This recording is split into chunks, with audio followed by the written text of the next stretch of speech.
Bonjour, ici Olivier. Alors, je viens vous parler d'une nouvelle discussion littéraire aujourd'hui.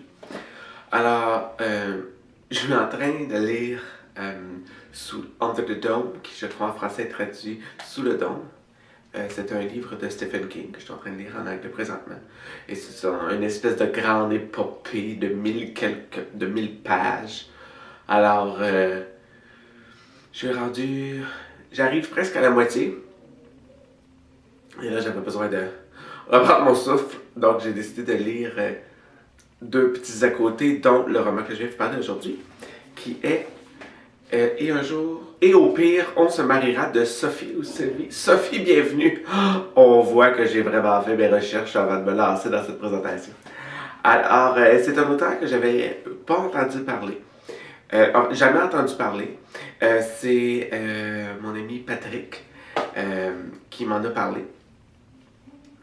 Alors, je me suis dit, ah, pourquoi pas. Et ça avait l'air d'être déjanté et un peu fou. Alors, je me suis dit, pourquoi pas. Alors, je dois avouer que ce roman-là n'a pas. C'est pas un roman que je recommande à tous. C'est sûr que j'ai lu Martine à la plage il n'y a pas très longtemps. J'ai lu Javotte tout récemment, deux ouvrages de Simon Boulris. Euh, j'ai également déjà lu dans le passé les deux livres de Nelly Arcan, Folle et Putain. Et c'est dans la même veine, dans le sens que c'est une histoire racontée à la première personne d'une jeune femme, dans le cas présent une jeune fille, mal dans sa peau, et qui se rebelle, si on veut, en étant hyper sexualisée, en se croyant supérieure aux autres, euh, en étant en rébellion contre toute figure d'autorité, dans le cas de et au pire on se mariera, c'est contre sa mère. Mais tout ça cachant un mal de vivre, un mal d'être, et tout est fait dans tous les romans que j'ai dit précédemment pour nous mettre mal à l'aise, pour nous confronter à une espèce de peut-être pas de déchéance, là, mais de malaise, de mal de vivre. Avec un M majuscule. Holy crap. Alors, l'histoire de Et au pire, on se mariera commence avec. Donc, c'est l'histoire de Aïcha qui. Pour ceux qui s'en rappellent, Aïcha, c'était le titre d'une chanson de Khaled. Vous rappelez-vous de Khaled? Moi, vous rappelez-vous de Bilal Farber? Live à Bercy. Khaled était venu chanter Statue de poupée avec Bilal Farber. Ah, bref. Donc, c'est l'histoire de Aïcha qui était élevée par Hakim et par sa mère. Le père est parti, alors elle se retrouve avec une mère monoparentale. Et là, on suit les déboires de Aïcha. Au final, ou en conclusion, on ne sait pas ce qui est vrai ou ce qui n'est pas vrai. Il y a des indications dans le roman qui viennent nous dire que peut-être Aïcha n'est qu'une simple raconteuse qui aime être le centre d'intérêt de toute situation, de toute histoire. Donc peut-être qu'elle invente et donc peut-être que tout ce qui se passe dans le roman est faux. Il y a certainement des choses qui sont fausses, d'autres qui sont vraies. Comment discerner ce qui est vrai, ce qui est faux? Je ne sais pas. Je ne sais pas si c'est parce que je suis malade en ce moment. Mais je n'arrive pas à voir. Alors je vais tout simplement vous raconter comme si tout ce qui se passait dans le roman était vrai. Bon, à vous de voir ou à le lire pour découvrir ce qui est vrai, ce qui est faux, ce que vous en pensez et tout ça.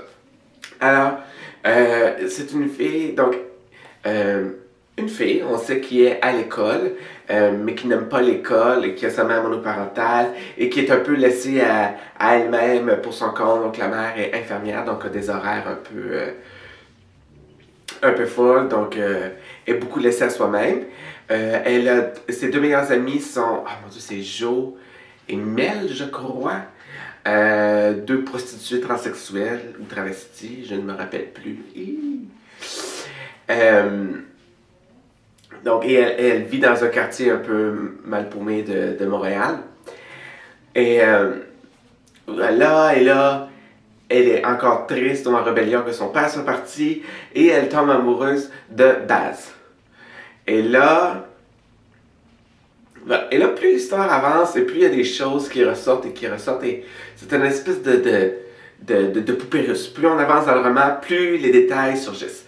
Et ce sont des détails qui, à chaque fois, sont de plus en plus malaisants. Comme par exemple, oui, c'est une Aïcha va à l'école et tout ça, et oui, elle est à l'école secondaire, donc l'école secondaire au Québec, c'est de 12 ans à 17 ans, disons.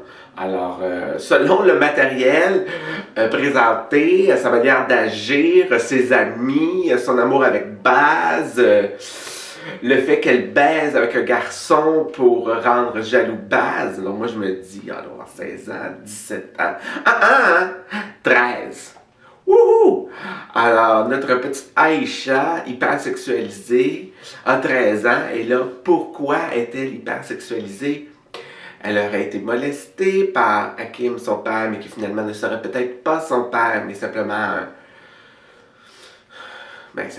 un homme qui l'a élevé, mais bon, c'est son père, on parle d'inceste et tout ça.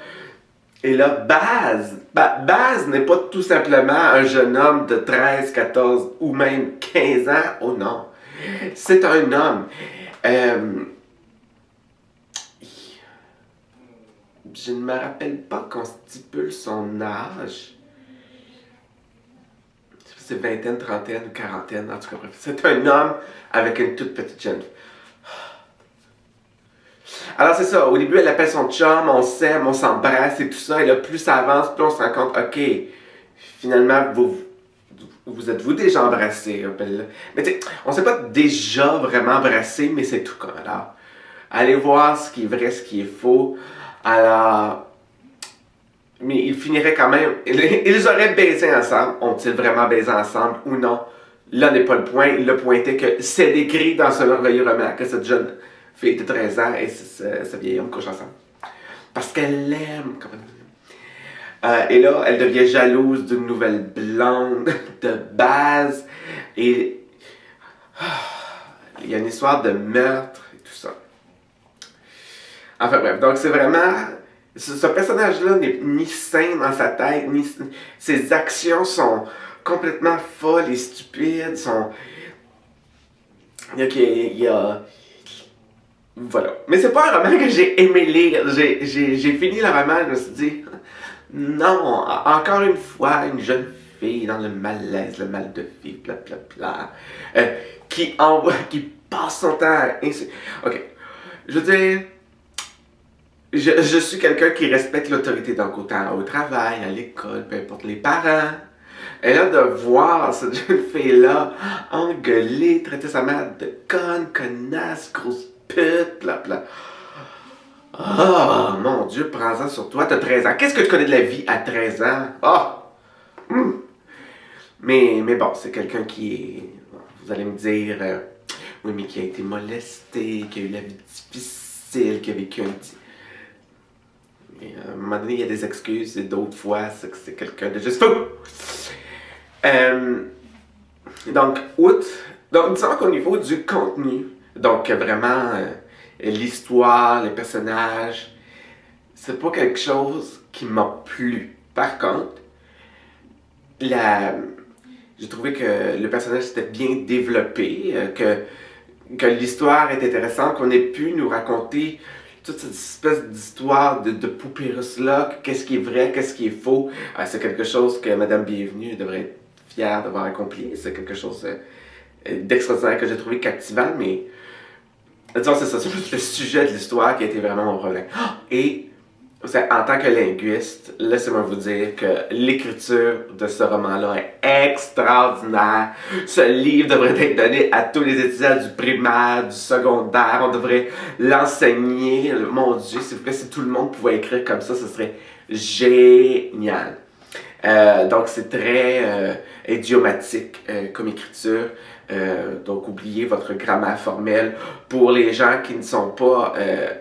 donc en fait, pour les gens hors Québec, j'imagine que ça va être un énorme challenge de lire ce livre-là, puisque c'est beaucoup du vocabulaire et de la syntaxe typiquement d'ici. Et sinon, le roman est raconté donc, à la première personne et C'est ce qu'on se rend compte à peu près, mais pas tout à fait au début, mais relativement tôt dans le roman, qu'il s'agit d'une entrevue. Aïcha raconte ce qui s'est passé. Mais on n'a jamais les questions de la personne qui interroge ou qui pose des questions. C'est vraiment tout simplement Aïcha qui parle. Et le fait que ça a été raconté sur ce format-là vient encore plus rajouter à l'expertise, si on veut, de l'auteur, du fait qu'elle ait pu raconter. J'aime toujours des livres ou des romans qui ont des bémols ou des difficultés, ou comment dire, qui se mettent des bâtons dans leur propre roue finalement en ayant un concept qui vient se surimposer à l'histoire qu'ils doivent raconter. Donc, dans le cas présent, oui, l'auteur veut raconter l'histoire X, mais pour y arriver, prend un moyen qui est de cette espèce d'interrogatoire-là, donc qui est une jeune femme qui raconte ce qui s'est passé, donc c'est toujours écrit au passé et tout ça. Et comme c'est une entrevue par une jeune femme, ou une interrogation par une jeune fille, devrais-je dire, on parle souvent du coq à l'âne, vous savez, comme n'importe quelle adolescente de 13 ans qui sait pas vraiment ce qu'elle veut, qui sait pas ce que... Alors voilà. Si vous êtes à la recherche d'une expérience littéraire, lancez-vous dans ce roman-là. Si vous avez de la difficulté avec le type de personnage que j'ai décrit, ne vous approchez même pas de ce roman-là, puisque c'est avant l'histoire, c'est une étude de personnage, donc je crois pas que vous allez aimer. Mais bon, à prendre du cas par cas, mais je me vois malheureusement dans l'obligation de ne pas vous recommander ce roman. Désolé. Alors, avez-vous lu ce roman? Qu'avez-vous pensé de ce roman? Ah. Et sinon, laissez-moi des suggestions dans les commentaires en bas. Vous pouvez venir me voir sur Twitter, sur Facebook également. Me laisser des commentaires, des suggestions, tout ça. C'est toujours apprécié. Sinon, jusqu'à la prochaine fois. Portez-vous bien. Au revoir.